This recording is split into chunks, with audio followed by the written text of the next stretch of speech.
ಇನ್ನು ಆಪರೇಷನ್ ಬಗ್ಗೆ ಕೂಡ ದರ್ಶನ್ ಮಾತನಾಡಿದ್ದಾರೆ. ಕಂಪಲ್ಸರಿ ಅದು ಮಾಡಿಸಲೇಬೇಕು, ಬೆನ್ನು ನೋವಿಗೆ ಆಪರೇಷನ್ ಮಾಡಿಕೊಳ್ಳಲೇಬೇಕು ಅಂತ ಹೇಳ್ತಾ ಇದ್ದಾರೆ. ಆಗಲೇ ಕಾಲುಗಳು ನಂಬಾಗ್ತಾ ಇದೆ. ಇಂಜೆಕ್ಷನ್ ತೊಗೊಂಡ್ರೆ 15-20 ದಿನ ಆರಾಮಾಗಿರ್ತೀನಿ, ಮತ್ತೆ ಅದೇ ಪೇಯ್ನ್ ಶುರುವಾಗುತ್ತೆ. ಆಪರೇಷನ್ ಮಾಡಿಸ್ಕೊಳ್ಳೇಬೇಕು ಅಂತ ಹೇಳಿದ್ದಾರೆ. ಇಲ್ಲ ಅಂತಂದ್ರೆ ಆಗಲ್ಲ. ಅವ್ರ ಬಾಯಲ್ಲೂ ಅದೇ ಬಂತು. ಅವ್ರ ಸಹೋದರ ದಿನಕರ್ ಕೂಡ ಅದನ್ನೇ ಹೇಳಿದ್ರು. ಇಲ್ಲ, ಅದೇ ಫೈನಲ್ ರೆಮಿಡಿ ಅಂತ ಹೇಳಿದ್ರು. Operation is the final remedy, ಅದು ಮಾಡಿಸ್ಕೊಳ್ಳಿಲ್ಲ ಅಂತಂದರೆ ಆಗದೇ ಇಲ್ಲ ಅಂತ ಮತ್ತೊಮ್ಮೆ ಹೇಳಿದ್ದಾರೆ ದರ್ಶನ್. ಬರ್ಡೇ ಯಾಕಂದರೆ ನೀವುಗಳು ತುಂಬ ಆಸೆ ಪಟ್ಟಿದ್ರಿ, ನನಗೂ ತುಂಬಾ ಆಸೆ ಇತ್ತು. ಯಾಕಂದರೆ ಪ್ರತಿಯೊಬ್ಬರನ್ನು ಮೀಟ್ ಮಾಡಿ ಥ್ಯಾಂಕ್ಸ್ ಹೇಳೋಣ ಅಂತೇಳಿ. ಬಟ್ ಈ ಸಲ ಒಂದೇ ಒಂದು ಪ್ರಾಬ್ಲಮ್ ಏನಂತಂದರೆ, ಏನೋ ದೊಡ್ಡ ಪ್ರಾಬ್ಲಮ್ ಅಂತ ನಾನು ಹೇಳ್ತಲ್ಲ, ನನ್ನ ಹೆಲ್ತ್ ಇಶ್ಯೂ ಅಷ್ಟೇ, ಇನ್ನೇನೂ ಇಲ್ಲ. ಯಾಕಂದರೆ ತುಂಬ ಹೊತ್ತು ನಿಂತ್ಕೊಳ್ಳೋಕ್ಕಾಗಲ್ಲ. ಯಾಕಂದರೆ ಏನು ಪ್ರಾಬ್ಲಮ್ ಅಂತ ನಿಮ್ಗಳಿಗೂ ತುಂಬ ಚೆನ್ನಾಗಿ ಗೊತ್ತು. ಯಾಕಂದರೆ ನಿಂತ್ಕೊಂಡು ನಾನು ಆ್ಯಕ್ಚುಲಿ ಎಲ್ರಿಗೂ ವಿಶ್ ಮಾಡೋಕ್ಕೆ ನನ್ನ ಕೈಲಿ ಆಗಲ್ಲ ಅಂತ. ಯಾಕಂದರೆ ಯಾವಾಗ ಇಂಜೆಕ್ಷನ್ ತೊಗೊಳ್ತೀನೋ ಒಂದು 15-20 ದಿನ ಅಲ್ಲಿ ಬಿ ಓಕೆ. ಬಟ್ ಆಮೇಲೆ ಮತ್ತೆ ಅದ್ರ ಪವರ್ ಕಮ್ಮಿ ಆಗ್ತಿರಂಗೆ ಪೇನ್ ಸ್ಟಾರ್ಟ್ ಆಗುತ್ತೆ. ಯಾರಾದ್ರು ನಾನು ಒಪ್ಕೊಂಡಿದ್ದೀನಿ ಸಿನಿಮಾಗಳು. ಸೊ ಯಾಕಂದರೆ ನಾನೆಲ್ಲ ನನ್ನ ನಿರ್ಮಾಪಕರಿಗೂ ಥ್ಯಾಂಕ್ಸ್ ಹೇಳೋಕ್ಕೆ ಇಷ್ಟಪಡ್ತೀನಿ. ಯಾಕಂದರೆ ಇಷ್ಟು ದಿನ ಕಾದರು. ಸೊ ಅದೊಂದು ರೀಸನ್ಗೋಸ್ಕರ ಅವ್ರುಗಳು ಆ್ಯಕ್ಚುಲಿ ಇಷ್ಟು ದಿನ ಕಾದಿದ್ದಾರೆ. ನಾನು ಅವ್ರುಗಳಿಗೆ ಅನ್ಯಾಯ ಮಾಡಬಾರ್ದು. ಯಾಕಂದರೆ ಅವರು ಒಂದು ಏನೇನೋ ಪ್ರಾಜೆಕ್ಟ್ಗಳನ್ನು ಕೊಟ್ಟಿರ್ತಾರೆ ಅಂಥೇಳಿ. ಸೊ ಅದಕ್ಕೋಸ್ಕರ ಸ್ವಲ್ಪ ಇದು ಮಾಡ್ತಾಯಿದ್ದೀನಿ. ಯಾಕಂದರೆ ಎಲ್ಲರಿಗೂ ಪುಷ್ ಆಗುತ್ತೆ ಅಲ್ಲಿವ್ರಿಗೆ ಪುಷ್ ಮಾಡೋಣ ಅಂತ ನಾನು ಟ್ರೈ ಮಾಡ್ತಾಯಿದ್ದೀನಿ, ಇಲ್ಲ ಅಂತಲ್ಲ. ಯಾಕಂದರೆ ನಾನು ಸಿಗ್ತೀನಿ, ನಾನು ಸಿಗಲ್ಲ ಅಂತಲ್ಲ, ಖಂಡಿತ 101% ನಾನು ಸಿಕ್ಕೇ ಸಿಗಬೇಕು. ಯಾಕಂದರೆ ನಿಮ್ಮೆಲ್ಲ ಇಂಡಿವಿಜುವಲಿ ನಾನು ಥ್ಯಾಂಕ್ಸ್ ಹೇಳಲೇಬೇಕು ಅದನ್ನು. ಆದರೆ ಈಗಲ್ಲ, ಇನ್ನೊಂದು ಸ್ವಲ್ಪ ದಿನ ಆಗಲಿ. ಯಾಕಂದರೆ ನಂದು ಸ್ವಲ್ಪ ಯಾಕಂದರೆ ಈಗಲೇ ಕಾಲೆಲ್ಲ ಸ್ವಲ್ಪ ನಂಬಾಗ್ತಾ ಇದೆ. ಯಾವ ಹೂವು ನನ್ನ ಸೆಲೆಬ್ರಿಟಿಗಳು ಕಿವಿಗೆ ಹಾಕೋಬಿಟ್ರು. ಈಗ ಮೊನ್ನೆದು ಒಂದು ಇದಿತ್ತು, ಏನೋ ಯಾರೋ ನಿರ್ಮಾಪಕರು ಕೊಟ್ಬಿಟ್ರು, ಹಂಗೆ ಹಿಂಗೆ ಅದು ಇದು ಎಲ್ಲ. ಹೌದು, 101%. ಯಾಕಂದರೆ ಸೂರಪ್ಪ ಬಾಬು ಅವ್ರಿಗೆ ಆ್ಯಕ್ಚುಲಿ ವಾಪಸ್ ಕೊಟ್ಟಿದ್ದು ಏನಕ್ಕೆ ಅಂತಂದರೆ, ಈ ಟೈಮಲ್ಲಿ ಮತ್ತೆ ಅವ್ರ ದುಡ್ಡನ್ನ ಇಟ್ಕೊಂಡಿದ್ರೆ ಪಾಪ ಅವ್ರಿಗೆ ಇನ್ನೂ ಕಮಿಟ್ಮೆಂಟ್ ಜಾಸ್ತಿ ಆಗುತ್ತೆ. ಸೊ ಅದಕ್ಕೋಸ್ಕರ ಸರ್ ನಿಮ್ಮ ಕಮಿಟ್ಮೆಂಟ್ ತೀರಿಸ್ಕೊಳ್ಳಿ. ಸೊ ಮುಂದಕ್ಕೆ ಒಂದು ಒಳ್ಳೆ ಸಬ್ಜೆಕ್ಟ್ ಸಿಗ್ದಾಗ ಖಂಡಿತ ಮಾಡೋಣ ಅಂತ ಅಷ್ಟೇ. ಆಮೇಲೆ ನಾನು ಪ್ರೇಮ್ ಖಂಡಿತ ಸಿನಿಮಾ ಮಾಡೇ ಮಾಡ್ತೀವಿ. ಯಾಕಂದರೆ ಅದು ನಮ್ಮ ಗುರುಗಳು, ಹಾಗೇನೆ ನನ್ನ ಪ್ರೀತಿಯ ಸ್ನೇಹಿತೆ, ಅದು ರಕ್ಷಿತನ ಆಸೆ ಅದು. ಸೊ ಇಲ್ಲ ಮಾಡೇ ಮಾಡೋಣ. ಸೊ ಬಟ್ ಒಂದೇನಂದರೆ KVN ಪ್ರೊಡಕ್ಷನ್ಸ್ ಅವರು ಪ್ರೊಡಕ್ಷನ್ ಮಾಡ್ತಾ ಇದ್ದಾರೆ.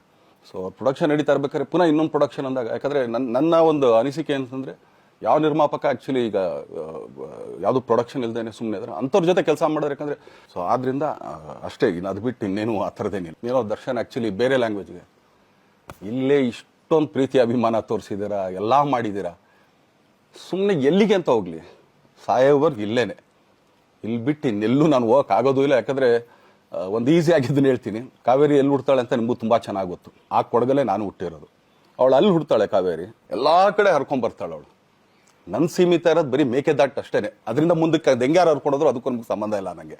ಸೊ ಆ ಥರ ನಾನು ಯಾವಾಗ ಸಿನಿಮಾ ಮಾಡಿದ್ರು ಏನೇ ಮಾಡಿದ್ರು ಇಲ್ಲೇನೆ, ಅದು ಕನ್ನಡ ಸಿನಿಮಾನೇ. ನಾನು ಒಂದು 3 ಜನಕ್ಕೆ ತುಂಬಾ ಥ್ಯಾಂಕ್ಸ್ ಹೇಳಬೇಕು. ಎಸ್ಪೆಷಲಿ ನಮ್ಮ ಹೀರೋ ಧನ್ವೀರ್ ಅವ್ರಿಗೆ. ಯಾಕಂದರೆ ಆತ ಪಾಪ ಯಾವಾಗಲೂ ಜೊತೆಲೇ ಇದ್ದು ನಮ್ಮೊಂದು ದೊಡ್ಡ ಬೆನ್ನೆಲುಬು, ಮಾರಲ್ ಸಪೋರ್ಟ್ ಆಗಿದ್ದು. ಸೊ ಧನ್ವೀರ್ ಅವ್ರಿಗೂ ಥ್ಯಾಂಕ್ಸ್. ಹಾಗೆಯೇ ನಮ್ಮ ಬುಲ್ಬುಲ್ ರಚಿತಾರಾಮ್ ಅವ್ರಿಗೂ ತುಂಬಾ ಥ್ಯಾಂಕ್ಸ್. ಹಾಗೆಯೇ ನನ್ನ ಪ್ರಾಣ ಸ್ನೇಹಿತೆ ಆದ ರಕ್ಷಿತಂಗೂ ಥ್ಯಾಂಕ್ಸ್. ಆಮೇಲೆಲ್ಲ ನನ್ನ ಸೆಲೆಬ್ರಿಟಿಗಳಿಗೂ ಅನಂತ ಧನ್ಯವಾದ ಅಂದರೂ ಕೂಡ ತಪ್ಪೇ ಅದು. ಯಾಕಂದರೆ ತುಂಬ ಚಿಕ್ಕದು. ಓಕೆ, ಎಲ್ಲ ಸೆಲೆಬ್ರಿಟಿಗಳಿಗೂ ಕೂಡ ಧನ್ಯವಾದವನ್ನು ತಿಳಿಸಿದ್ದಾರೆ. ಈ ಕಷ್ಟದ ಸಂದರ್ಭದಲ್ಲಿ ನನ್ನ ಜೊತೆ ನಿಂತಹ ಎಲ್ರಿಗೂ ಕೂಡ ಧನ್ಯವಾದಗಳು ಅಂತಕ್ಕಂಥದ್ದು ದರ್ಶನ್ ಅವರ ಮಾತು. ಇದೆಲ್ಲ ಕಳೆದ ಜೂನ್ನಲ್ಲಿ ಏನಾಯಿತು, ರೇಣುಕಾಸ್ವಾಮಿ ಕೊಲೆ ಆಯಿತು, ಅದೆಲ್ಲ ಆದ ನಂತರ ಮಾಧ್ಯಮದಲ್ಲಿ ಬಂದು ಕಾಣಿಸ್ಕೊಳ್ತಾ ಇರ್ತಕ್ಕಂಥದ್ದು ಇದೇ ಮೊದಲನೇ ಬಾರಿಗೆ ದರ್ಶನ್. ಹಾಗಾಗಿ ಯಾರೂ ನಮ್ಮ ಮನೆ ಹತ್ರ ಬರಬೇಡಿ, ನಾನು ಬರ್ತ್ಡೇಯನ್ನು ಆಚರಿಸ್ಕೊಳ್ತಾ ಇಲ್ಲ ಅನ್ನೋದ್ರ ಬಗ್ಗೆ ಕ್ಲಾರಿಟಿಯನ್ನು ಕೊಟ್ಟಿದ್ದಾರೆ. ನಂಬರ್ 2, ಸಿನಿಮಾಗಳನ್ನ ಮಾಡ್ತೀನಿ, ಯಾರ್ಯಾರ ಜೊತೆ ಮಾಡ್ತೀನಿ, ಯಾಕೆ ದುಡ್ಡು ವಾಪಸ್ ಕೊಟ್ಟೆ, ಇದ್ರ ಬಗ್ಗೆನೂ ಮಾತನಾಡಿದ್ದಾರೆ. ಎಲ್ಲ ವಿಚಾರಗಳ ಬಗ್ಗೆ ಅವರು ಕೆಲವೊಂದಷ್ಟು ಮಾಹಿತಿಯನ್ನು ಕೊಟ್ಟಿದ್ದಾರೆ. ಈ ಎಲ್ಲ ವಿಚಾರಕ್ಕೆ ಸಂಬಂಧಪಟ್ಟಂತೆ ಮತ್ತಷ್ಟು ಮಾಹಿತಿ ನನ್ನ ಕೊಲೀಗ್ ಭಾರತಿ ಅವರಿಂದ ಪಡ್ಕೊಳ್ಳೋಣ. ಭಾರತಿ, ಇಷ್ಟು ದಿನ ಕೆಲವೊಂದು ಹಂಗಂತೆ ಹಿಂಗಂತೆ ಅಂತಕ್ಕಂಥ ರೂಮರ್ಸು ಹರಿದಾಡ್ತಾ ಇತ್ತು ದರ್ಶನ್ ವಿಚಾರದಲ್ಲಿ. ಒಂದಷ್ಟು ಸ್ಪಷ್ಟೀಕರಣವನ್ನು ಕೊಡಲೇಬೇಕಾದ ಅನಿವಾರ್ಯತೆ ಕೂಡ ಇತ್ತು. ಆ ನಿಟ್ಟಿನಲ್ಲಿ ಇವಾಗ ಈ ರೀತಿ ವಿಡಿಯೋ ಮುಖಾಂತರ ಅಭಿಮಾನಿಗಳಿಗೆಲ್ಲರಿಗೂ ಕೂಡ ಸಂದೇಶ ಕೊಟ್ಟಿರೋದಾ ಹೇಗೆ ಅಂತ? ಹೌದು ಅರವಿಂದ್, ದರ್ಶನ್ ಅವರು ಸುದೀರ್ಘವಾಗಿ 5 ನಿಮಿಷದ ವಿಡಿಯೋನ ಮಾಡಿದ್ದಾರೆ. ಇದರಲ್ಲಿ ಪ್ರಮುಖವಾಗಿ ಸಿನಿಮಾ, ಆತ್ಮೀಯರು, ಆರೋಗ್ಯ ಹಾಗೂ ಅಭಿಮಾನಿಗಳ ಕುರಿತಾಗಿ ಮಾತನಾಡಿದ್ದಾರೆ. ಈ 5 ನಿಮಿಷದ ವಿಡಿಯೋದಲ್ಲಿ ಮೊದಲನೇದಾಗಿ ಅವರು ಆರಂಭಿಸಿದ್ದು ಈ ಬಾರಿ ಬರ್ಡೇಯನ್ನು ಆಚರಿಸಿಕೊಳ್ಳೋದಿಲ್ಲ, ಅದಕ್ಕೆ ಕಾರಣ ಏನು ಅನ್ನೋದು. ದರ್ಶನ್ ಅವರು ನೊಂದಿದ್ದಾರೆ, ಜೈಲಿಗೆ ಹೋಗಿ ಬಂದಿದ್ದಾರೆ, ಹೀಗಾಗಿ ಅಭಿಮಾನಿಗಳ ಎದುರು ಮುಖ ತೋರಿಸೋದಕ್ಕೆ ಅವರಿಗೆ ಆಗ್ತಾ ಇಲ್ಲ, ಈ ಥರದೆಲ್ಲ ವದಂತಿ ಹಬ್ಬಿತ್ತು. ಅದಕ್ಕೆ ಕ್ಲಾರಿಫಿಕೇಶನ್ ಕೊಟ್ಟು ಒತ್ತಿ ದರ್ಶನ್ ಅವರು ಹೇಳಿರೋದು, ನಾನು ಯಾಕೆ ಈ ಬಾರಿ ಅಭಿಮಾನಿಗಳ ಜೊತೆ ಬರ್ಡೇ ಆಚರಿಸ್ಕೊಳ್ತಿಲ್ಲ ಅನ್ನೋದು. ಅದಕ್ಕೆ ಕಾರಣವನ್ನು ಹೇಳಿದ್ದು ಬೆನ್ನು ನೋವು ನನಗೆ ಸಮಸ್ಯೆ ಉಂಟು ಮಾಡ್ತಾ ಇದೆ, 15 ದಿನಕ್ಕೊಮ್ಮೆ ಇಂಜೆಕ್ಷನ್ ತಗೋಬೇಕು, ಹಾಗಿದ್ರೆ ಮಾತ್ರ ಸರಿ ಆಗ್ತಾ ಇದೆ, ಇನ್ನೂ ಕೂಡ ನನಗೆ ಕಾಲಿಗೆ ನೋವು ಆಗ್ತಾನೆ ಇದೆ, ನಾನು ಆಪರೇಷನ್ ಮಾಡಿಸ್ಕೊಳ್ಳೇಬೇಕು, ಅದಂತೂ ಕಟ್ಟಿಟ್ಟ ಬುತ್ತಿ ಅನ್ನೋದನ್ನು ಒತ್ತಿ ಹೇಳಿದ್ದಾರೆ. ಇನ್ನು ಮುಂದಿನ ಸಿನಿಮಾಗಳ ಕುರಿತಾಗಿ ಏನು ವದಂತಿ ಹಬ್ಬಿತ್ತಲ್ಲ, 2 ಸಿನಿಮಾಗಳನ್ನು ದರ್ಶನ್ ಅವರು ರಿಜೆಕ್ಟ್ ಮಾಡಿದ್ದು, ಅಂದರೆ ಘೋಷಣೆಯಾದ 2 ನಿರ್ಮಾಪಕರಿಗೆ ಅವರು ಹಣವನ್ನು ವಾಪಸ್ ಕೊಟ್ಟಿದ್ದಾರೆ, ಈ ಥರದೆಲ್ಲ ಸುದ್ದಿ ಬಂದಿತ್ತಲ್ಲ, ಅದನ್ನು ಕೂಡ ಕ್ಲಾರಿಫೈ ಮಾಡಿ KVN ಸಂಸ್ಥೆ ಹಾಗೂ ಸುರಪ್ಪ ಬಾಬು ಅವರ ನಿರ್ಮಾಣದಿಂದ ಹೊರ ಬಂದಿದ್ದು ಯಾಕಾಗಿ ಅನ್ನೋದನ್ನ ಕ್ಲಾರಿಫೈ ಮಾಡಿದ್ದಾರೆ. ಇನ್ನೊಂದು, ತಮ್ಮ ಜೊತೆಯಲ್ಲಿ ಕಷ್ಟ ಕಾಲದಲ್ಲಿ ಯಾರ್ಯಾರಿದ್ರು ಅನ್ನೋದು, ಎಕ್ಸ್ಪೆಷಲಿ ಅವರು ಮೆನ್ಷನ್ ಮಾಡಿರೋದು ರಚಿತಾರಾಮ್, ರಕ್ಷಿತಾ ಹಾಗೂ ಧನ್ವೀರ್ ಅವರ ಕುರಿತು ಮೆನ್ಷನ್ ಮಾಡಿ ಅವರಿಗೆ ಸ್ಪೆಷಲ್ ಆಗಿ ಥ್ಯಾಂಕ್ಸ್ ಹೇಳಿದ್ದಾರೆ.